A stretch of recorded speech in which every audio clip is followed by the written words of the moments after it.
Have you ever wondered how close you've come to danger without even realizing it?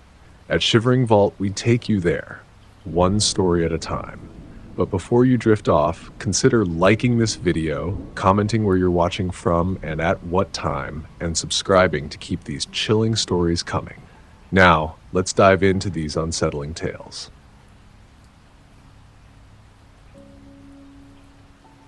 It was one of those nights that felt like it should have been peaceful, the kind of night where the world outside feels distant, muffled by the comfort of your own home. I remember looking out of the window before I even thought about working on anything. The view was serene. The streetlights outside cast long, warm glows that pooled on the asphalt, almost like little puddles of golden light. I had always loved this neighborhood. My name is Jake Carter. I'm 28 years old, and I live alone in a small but cozy house in San Mateo, California. It's the kind of place where the houses are close enough to feel safe, but far enough apart that you don't see your neighbors every day. I like the solitude. I've been working as a freelance graphic designer for the past 3 years, which means I often find myself pulling all-nighters, buried in my work. It's one of those jobs where the hours don't matter. You get the work done when it's done.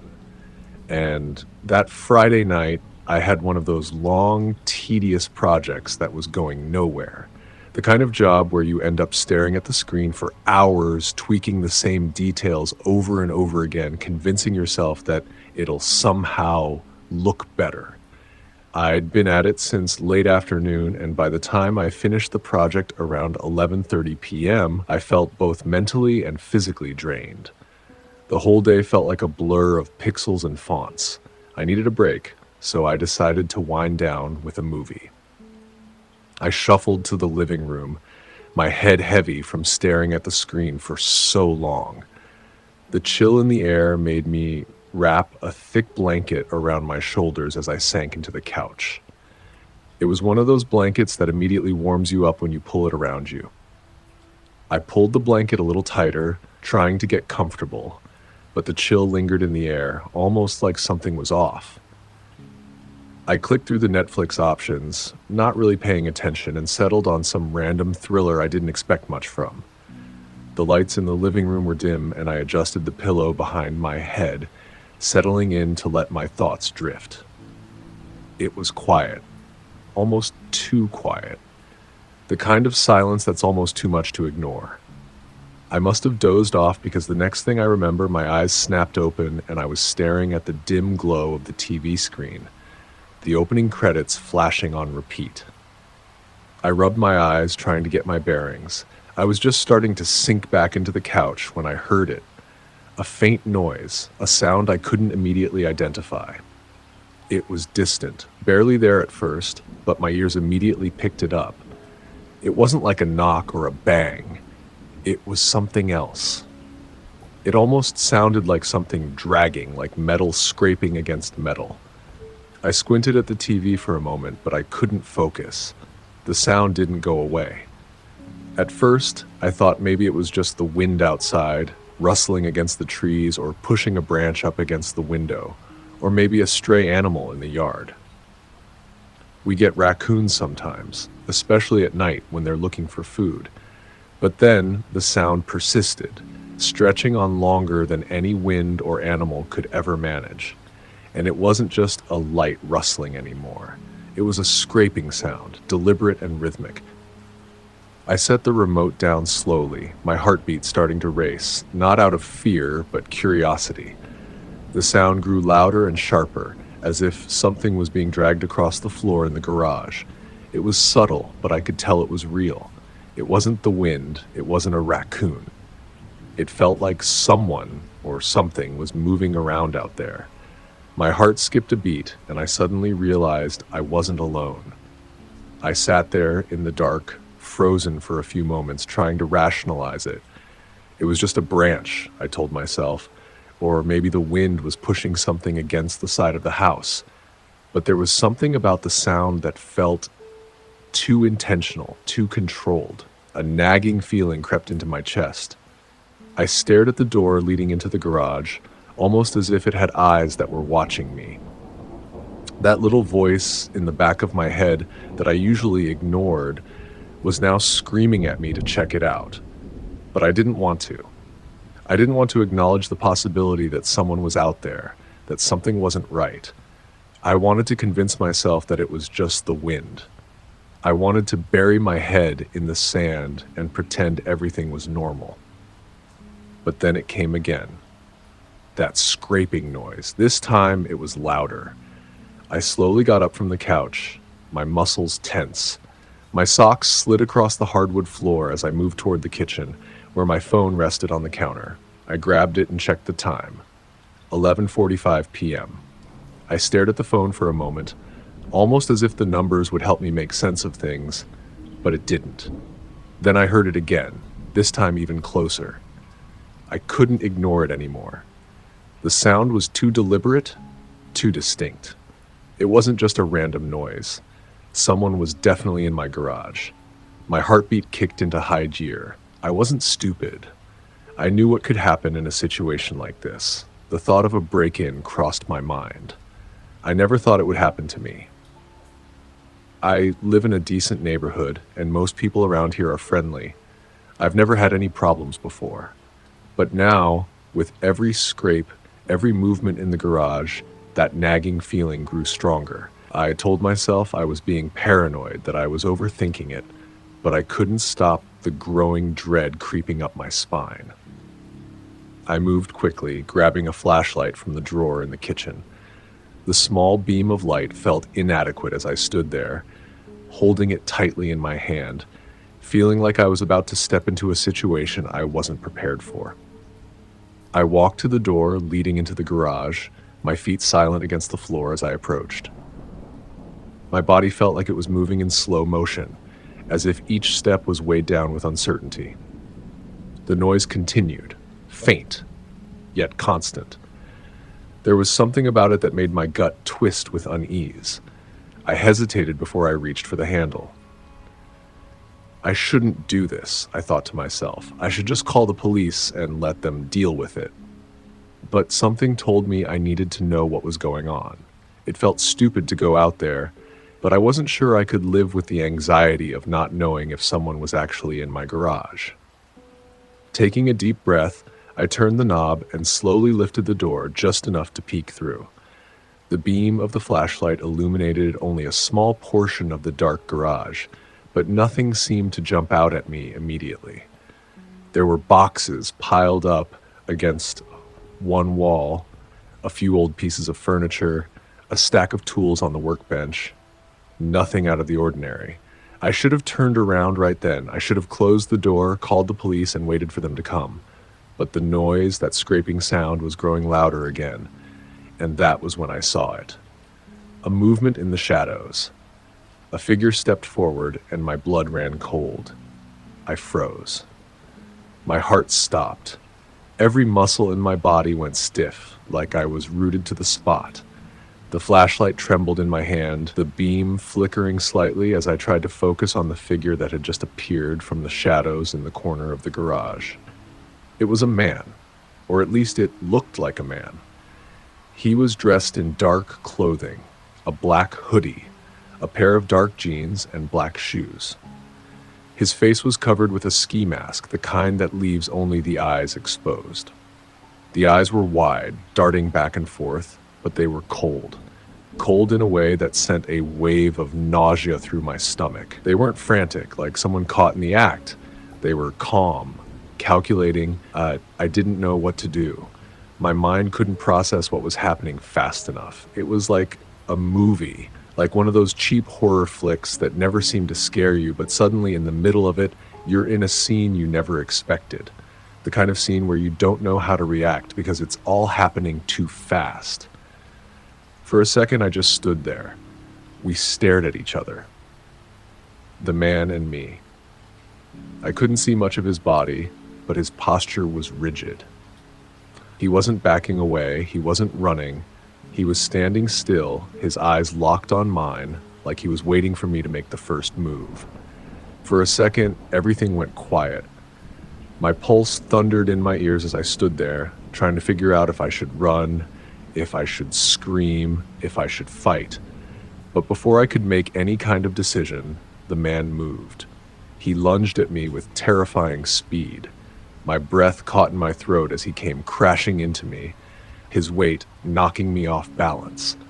I felt the full force of his body slamming into mine, sending me crashing to the cold cement floor of the garage.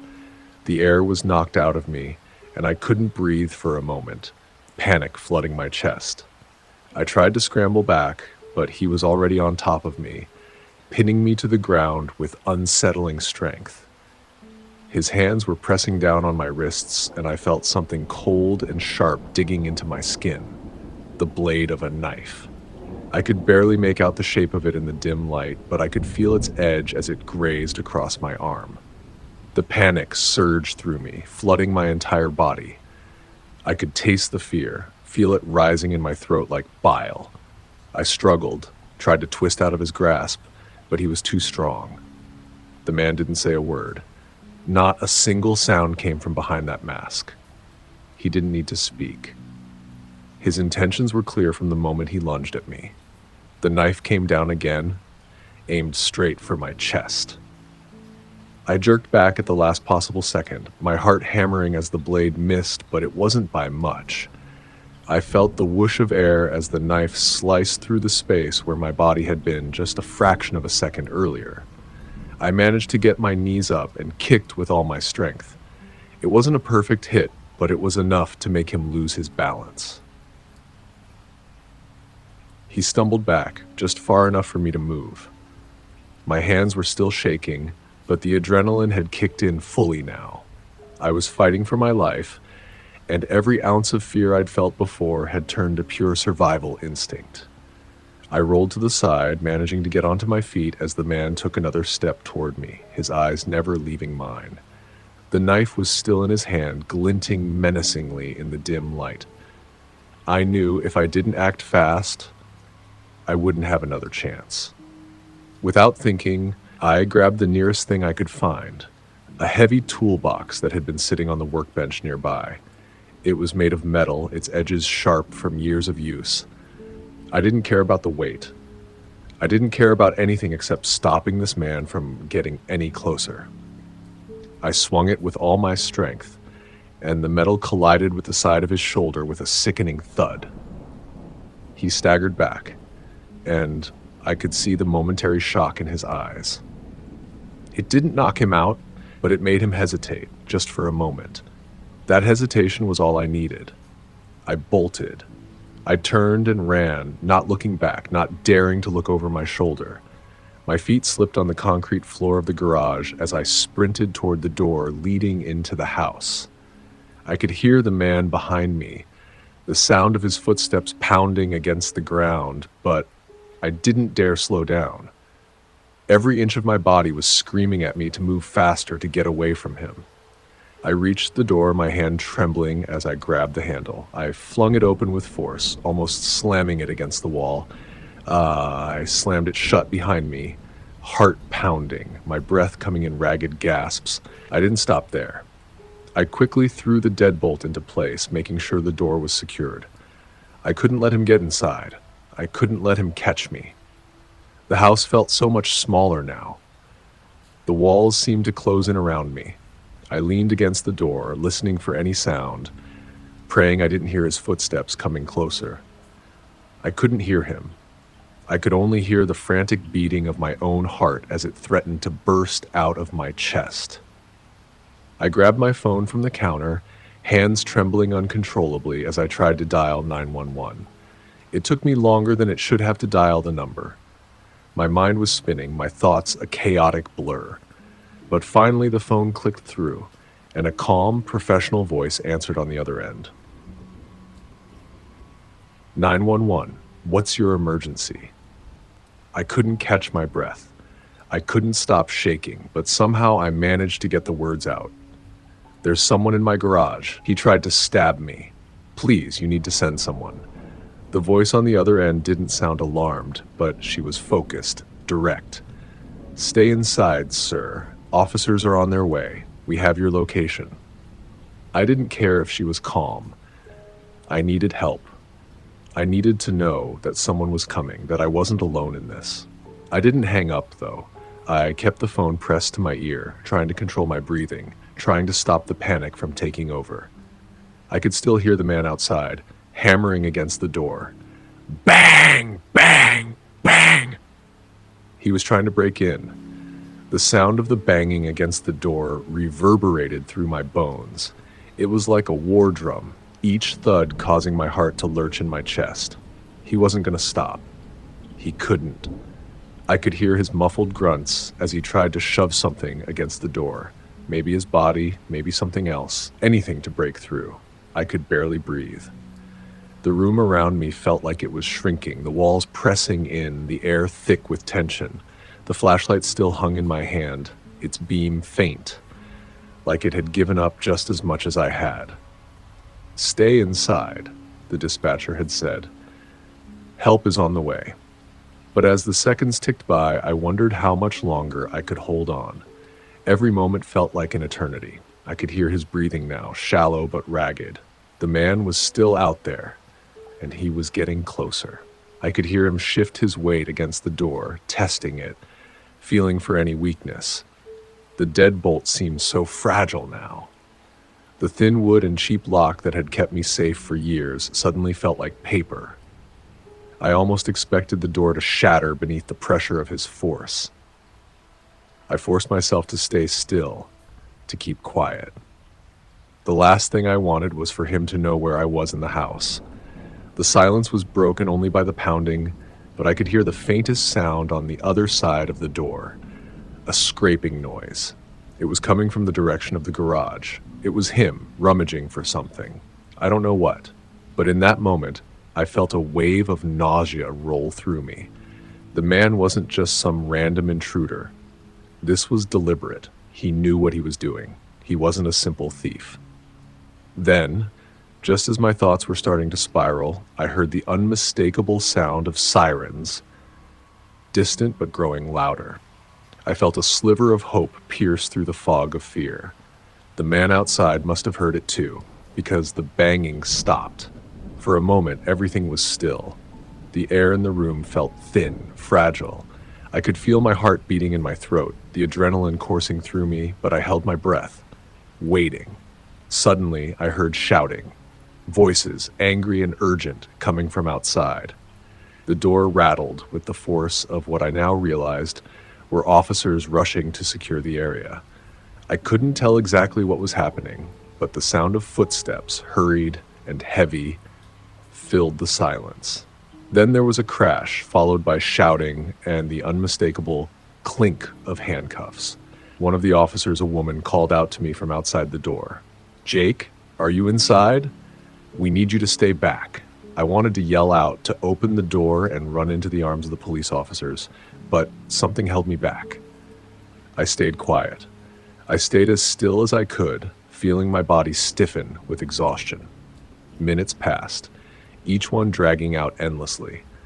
Then I heard a voice crackle through the police radio, sharp and clear. "Suspect in custody.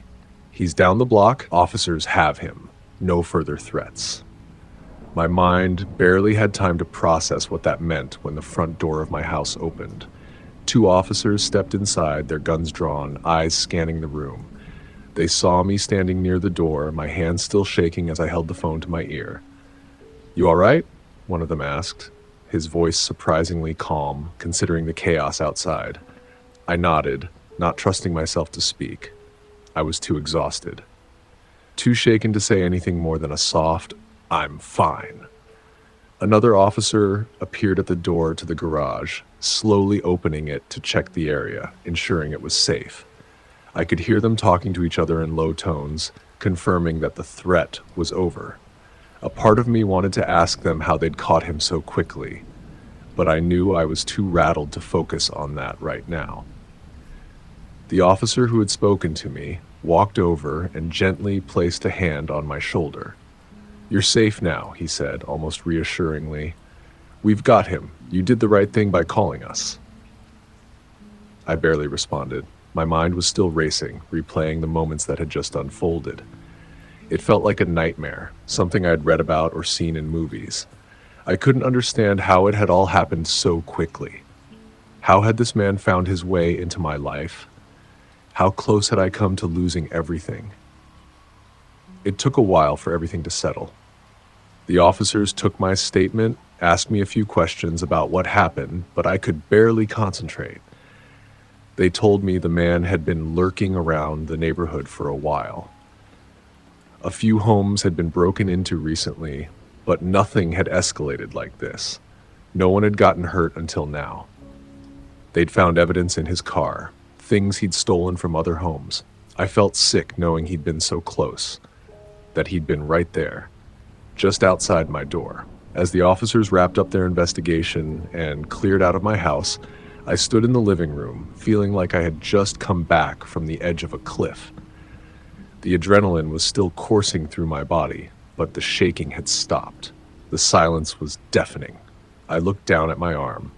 It was bandaged where the knife had grazed me. A small wound, but it felt so much bigger than that. So much heavier. I sat down on the couch, staring at the door I had locked so hastily, the one that had kept him out. The house felt too quiet, too still, but I was alive. That was all I could think about. I was alive.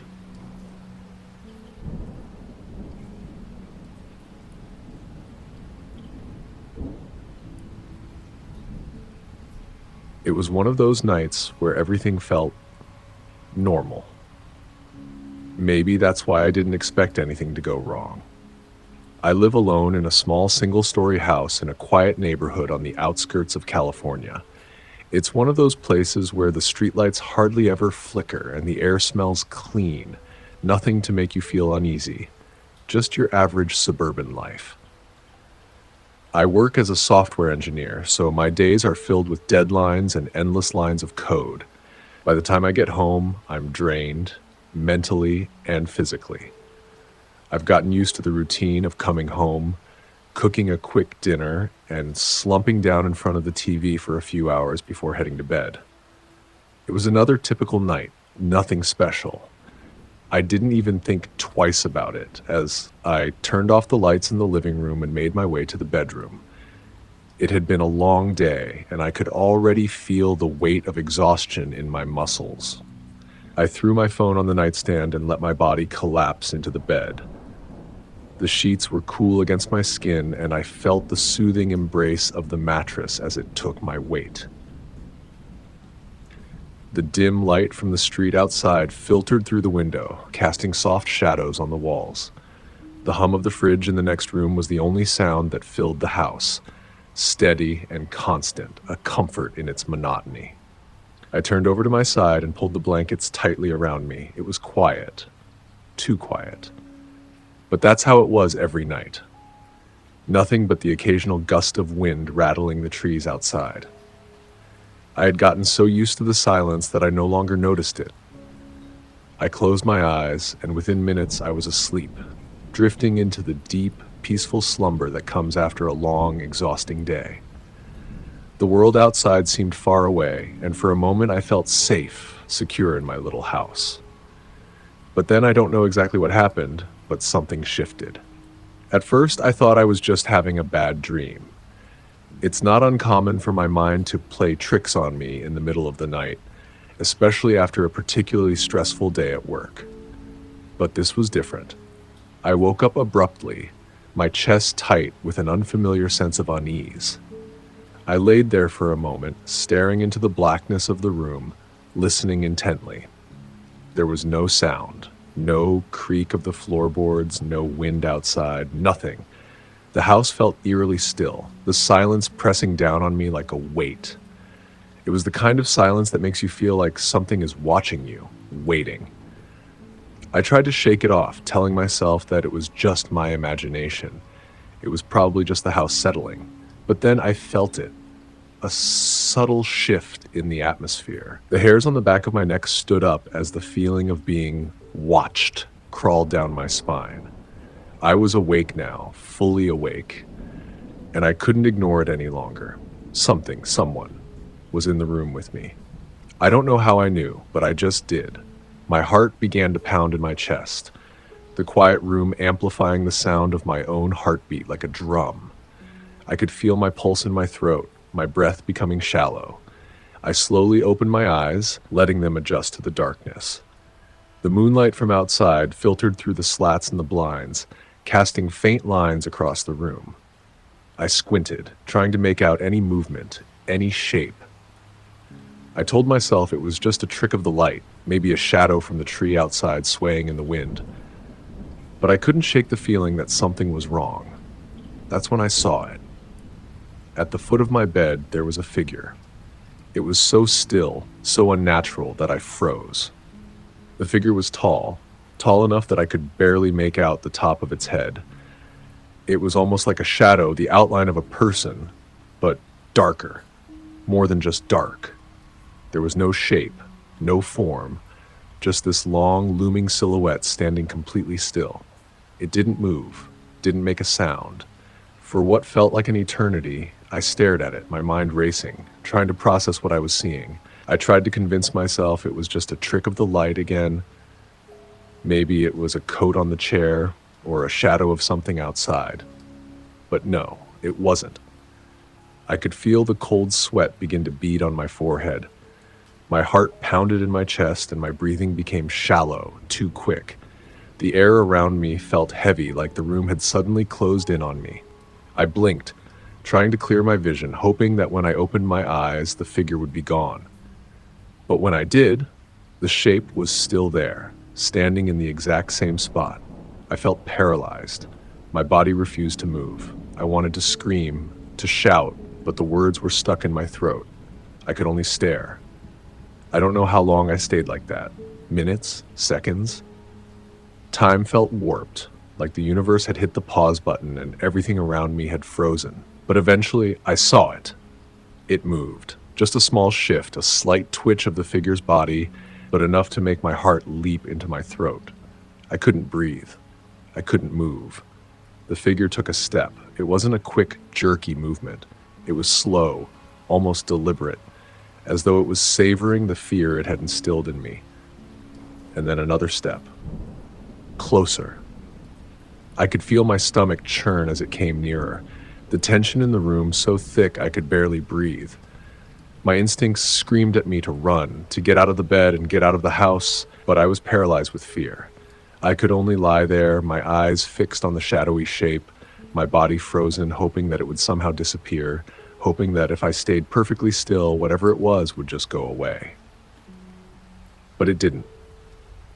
And then suddenly, it lunged. I didn't have time to process what happened. One moment the figure was standing there, and the next, it was on top of me, pinning me to the bed, with a force that felt like a ton of bricks. The breath was knocked out of me, and I gasped, my chest heaving, struggling to fill my lungs with air. The weight of the figure on top of me was suffocating, and I could feel its body pressing down on me, cold and unnatural. I didn't even think. My body reacted before my mind could catch up. I tried to push it off, my arms thrashing in the dark, my legs kicking, but the figure's grip was unyielding. I couldn't move. I couldn't breathe. My body was pinned to the mattress, and the air felt thick, like it was pressing down on me from all sides. I could feel the person's weight, and yet I couldn't make out any details. There was no face, no eyes staring at me, just the oppressive presence of this thing, this creature. In that moment, I truly thought I was going to die. And then something strange happened. I don't know where the strength came from, but in a desperate panic, I threw all my weight into a single punch. The force behind it wasn't much. I was exhausted and my body was shaking with terror, but it connected. It landed. For a moment, there was a pause. The figure recoiled slightly, enough for me to break free. I didn't wait. I didn't think. I didn't hesitate. I scrambled off the bed and onto the floor, my legs trembling beneath me. My heart was pounding so hard it felt like it might explode from my chest. I needed to get out of there. But before I could even make it halfway to the door, I felt a brutal pull at my leg, and in a heartbeat, I was yanked back, thrown onto the bed. The pain that coursed through my body was instant. Snap. The sound of my arm breaking echoed in my ears. The pain was unlike anything I'd ever felt before. Sharp, brutal, searing. I screamed. I kicked. I didn't care if I hit him or if I hurt myself. I just needed to get free. I felt another wild, desperate kick land, and then suddenly, the figure stopped. He bolted. Just like that, without a single word, the intruder ran out of the room. The minutes that followed were a blur of pain and adrenaline. I was shaking, my arm hanging uselessly at my side, the pain from the broken bone thundering through my body. But somehow, I still had the presence of mind to grab my phone from the nightstand, my fingers trembling as I dialed 911. My breath came in quick, shallow bursts, and my voice was barely more than a whisper when I finally spoke to the dispatcher. "There's someone in my house," I stammered, just trying to get the words out through the shock and terror. "They attacked me. I need help." The dispatcher remained calm, reassuring me that help was on the way. She asked for my address, and I gave it to her, my voice shaking with every word. I could hear myself rambling, but I couldn't stop. I was still processing what had just happened. The fear hadn't fully hit me yet. It was still simmering beneath the surface, just out of reach. I hung up, and for the next few minutes, I just stood there, frozen in place. My mind was a fog of confusion, trying to make sense of what had just occurred. That figure, the thing that had been in my room, was still so vivid in my mind. Its cold, silent presence, the way it had moved, the strength it had, the fear that had paralyzed me. But now that it was gone, I found myself thinking the impossible. Was it really gone? Was I safe? I stumbled to my feet, the sharp pain from my arm almost making me collapse again. I could hear sirens in the distance, growing louder as they approached. It felt like the world outside was moving in fast forward, while I remained stuck in place, trapped in my own head.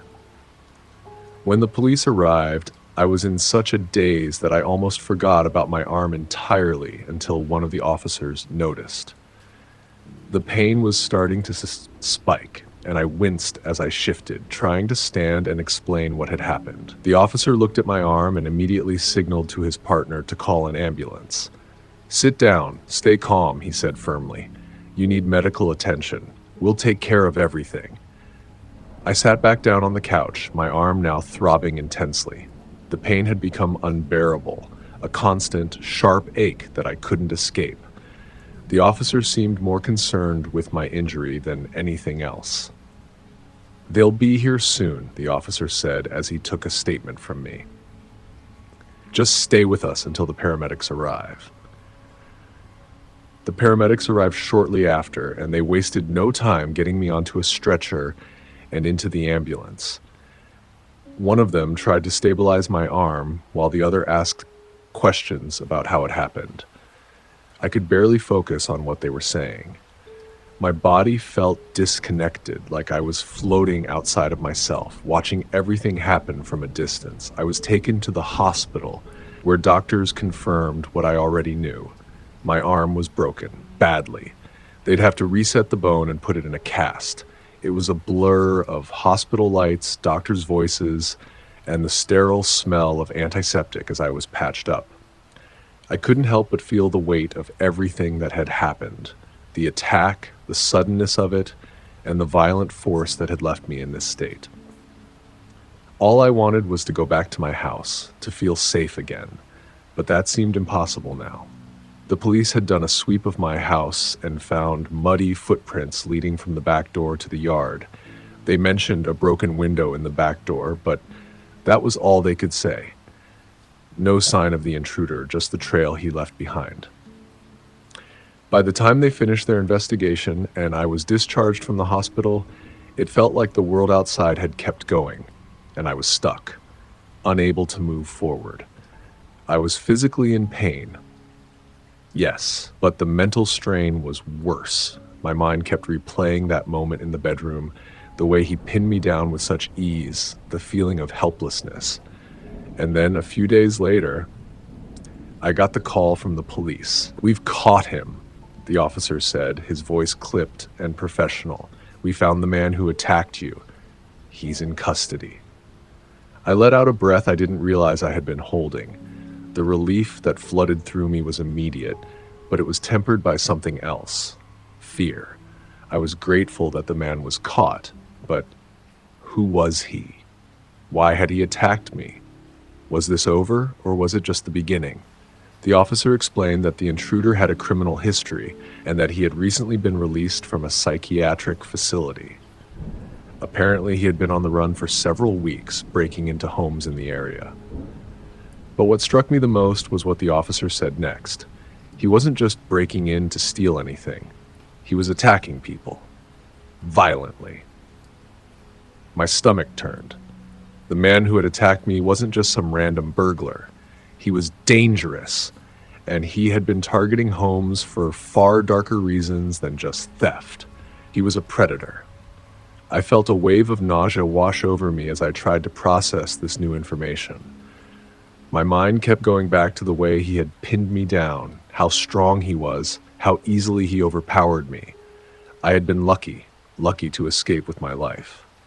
But the thought that someone like that was walking free just a few miles away from where I lived made my skin crawl. Even though he was in custody, the fear didn't go away.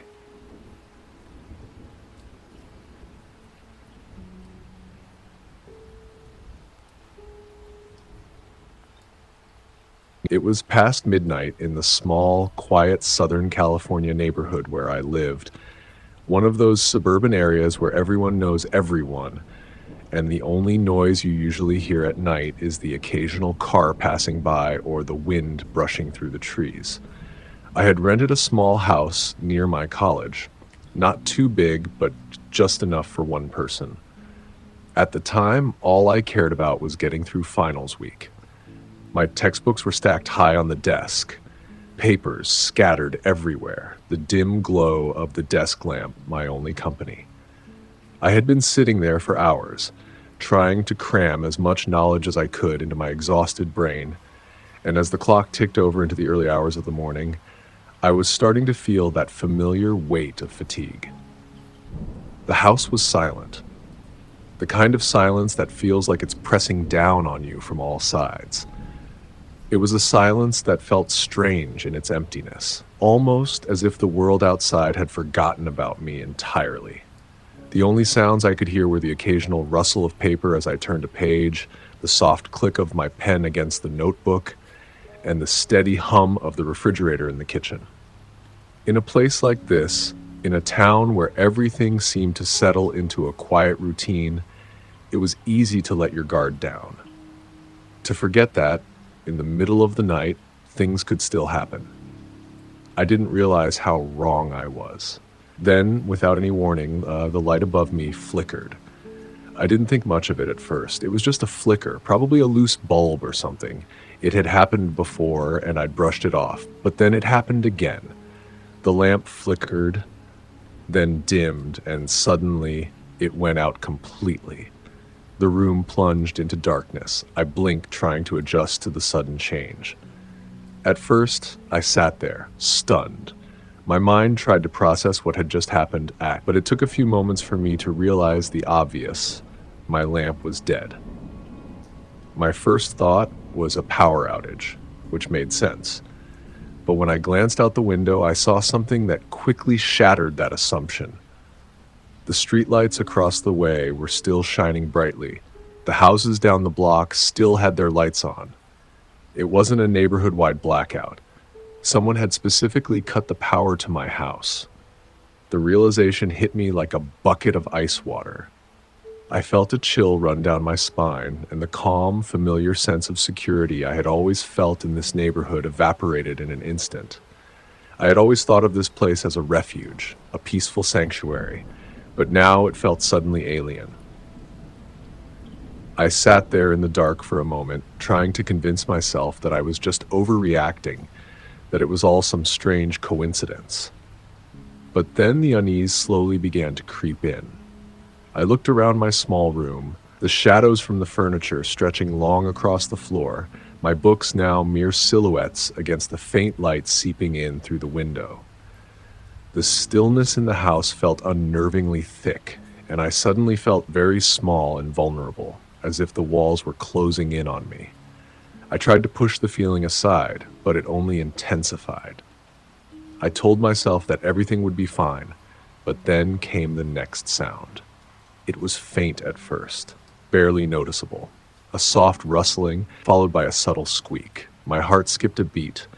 My blood ran cold as I realized what it was, the unmistakable sound of a window sliding open. I froze, unable to move, every muscle in my body locked in place. My senses felt heightened, almost painfully so. The hairs on the back of my neck stood on end, and I could hear the thumping of my heart in my ears. The thought that someone was outside, or worse, inside, my house was too much to bear. And then there was a thud. It was muffled, but it was unmistakable.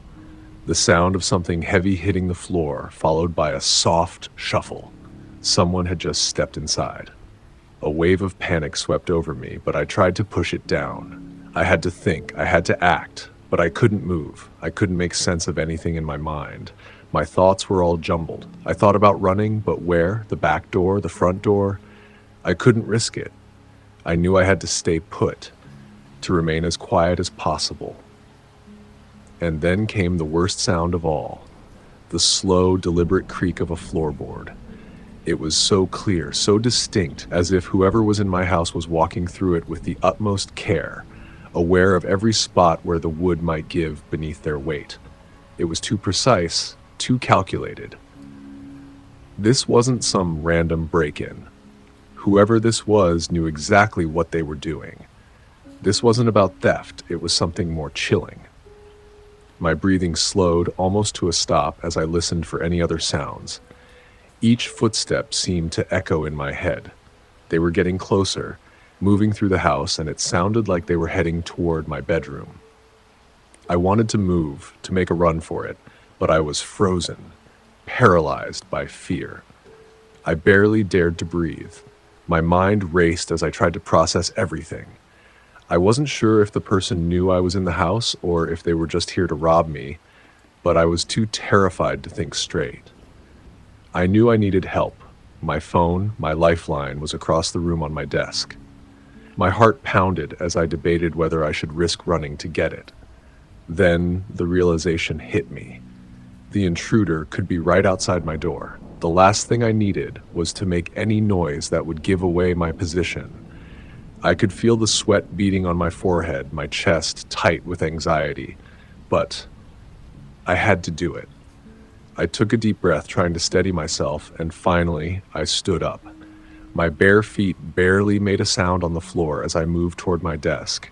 My hands were shaking so badly I almost dropped the phone when I finally picked it up. With trembling fingers, I dialed 911, praying that I wasn't too late. 911, what's your emergency? My voice came out as a whisper, barely audible. There's someone in my house. I'm alone. Stay calm. Officers are on their way. Is there any way you can get to a safe location? The dispatcher asked. I didn't even have to think about it. The bathroom. The attached bathroom in my bedroom was small, but it was my only option. I had to get there, lock the door, and hide. I couldn't risk staying in the open. My legs felt like they were made of jelly as I moved toward the bathroom, each step feeling like it took an eternity. The floor was cold beneath my feet, and the silence around me felt suffocating. I managed to close the bathroom door quietly, but there was no lock. I pressed my back against it, trying to control my breathing, praying that whoever was in my house didn't hear me. My hands were slick with sweat as I gripped the phone, still on the line with the dispatcher. I could hear the faint sound of footsteps now. He was getting closer. I held my breath as I listened, trying to gauge where he was in the house. The footsteps were slow, deliberate, and then they stopped. For a moment I thought I had imagined it, but the silence that followed was too thick to ignore. It was as if time itself had stopped. The quiet was almost unbearable. And then the door to my bedroom creaked open. I felt my stomach drop. Whoever was inside wasn't just walking around, they were going through my things. I heard the faint sound of a drawer opening, papers shuffling. Was he looking for something? Did he know I was here? I wanted to scream, but I knew it would only make things worse. I was frozen, rooted to the spot, my mind scrambling to come up with a plan that wouldn't get me caught. Then came the sound that sent my heart racing.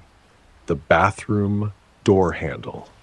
It twitched as if someone was testing it. I held my breath. The door handle jiggled again, more forcefully this time, and I realized with sickening clarity that the intruder knew exactly where I was. The metal of the knob turned slightly, and I felt my body go numb with fear. And then, sirens. Suddenly, the sound of distant sirens cut through the silence, growing louder with every second. The flashing red and blue lights lit up the bedroom window, casting a wild, pulsating glow across the walls. I almost couldn't believe it. Help was here. I didn't wait to hear anything else. The front door crashed open with a bang, followed by shouting. I could hear feet pounding through the house, officers' voices echoing as they moved toward the intruder. I stayed as still as I could, trying to make sense of what was happening. Footsteps moved quickly through the house, but they didn't stop. They kept going, chasing the intruder, until there was a loud thud. A shout. A grunt. The unmistakable sound of someone being tackled to the ground. The intruder wasn't going anywhere. I heard the officers talking, ordering the man to stay down.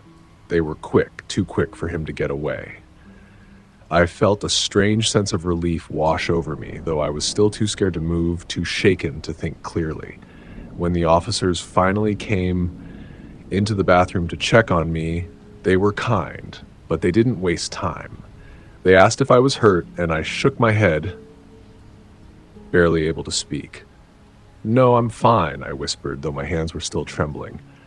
But it wasn't over yet. The police uncovered something that made my blood run cold. The man wasn't just a burglar. He was a wanted fugitive, a serial offender. He had been breaking into homes, cutting the power, and attacking the people inside before robbing them. Some of the victims had ended up dead. He had killed them, and he had almost done the same to me. I could feel my legs give out as the shock set in. I was okay. I was safe. But if the police had been just a minute later, I didn't even want to think about it. Even now, weeks later, I sometimes hear a creak in the floorboards or see a shadow at the edge of my vision, and I'm reminded of how close I came to something horrible. But every time I check the locks before I go to bed, I remind myself that I did the right thing. I called for help, and if I hadn't, I don't know what would have happened, but I'm glad I don't have to find out.